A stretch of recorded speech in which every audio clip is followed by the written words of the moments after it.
யாக்கோபு 5:11 என்ன சொல்லுது தெரியுமா?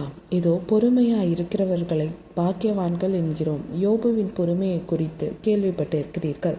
கர்த்தருடைய செயலின் முடிவையும் கண்டிருக்கிறீர்கள். கர்த்தர் மிகுந்த உருக்கமும் இரக்கமும் உள்ளவராயிருக்கிறாரே. ஸோ ஃப்ரெண்ட்ஸ், இன்றைக்கும் நீங்கள் நிறைய கஷ்டத்தில் இருப்பீங்க, ரொம்ப சோர்ந்து போயிருப்பீங்க. ஐயோ, என் வாழ்க்கையிலேயே இவ்வளோ கஷ்டங்கள் நான் அனுபவிச்சுக்கிட்டு இருக்கேன் அப்படின்னு யோசிச்சுட்டு இருந்தீங்கன்னா, ஆண்டவர் உங்களை பார்த்து சொல்கிறது பொறுமையாக இருக்கிறது. ஸோ யோபுவோட பொறுமையை குறித்து நம்ம எல்லாத்துக்குமே அந்த யோபுவோட ஸ்டோரி நம்மளுக்கு தெரியும். அவர் கடைசி வரைக்கும் பொறுமையாக இருந்ததும் நமக்கு தெரியும். ஆண்டவர் அவங்களுக்கு ரெட்டிப்பான நன்மையை திருப்பி அளித்தது. அந்த பொறுமையினால் ஆண்டவர் அவங்களுக்கு ரெட்டிப்பான நன்மைகளை அளித்தார் இல்லையா? அது மாதிரி நீங்களும் பொறுமையாக இருங்க. ஆண்டவர் கண்டிப்பாக உங்கள் வாழ்க்கையில் ரெட்டிப்பான பலனை உங்களுக்கு கொடுப்பாரு. ஆமேன்.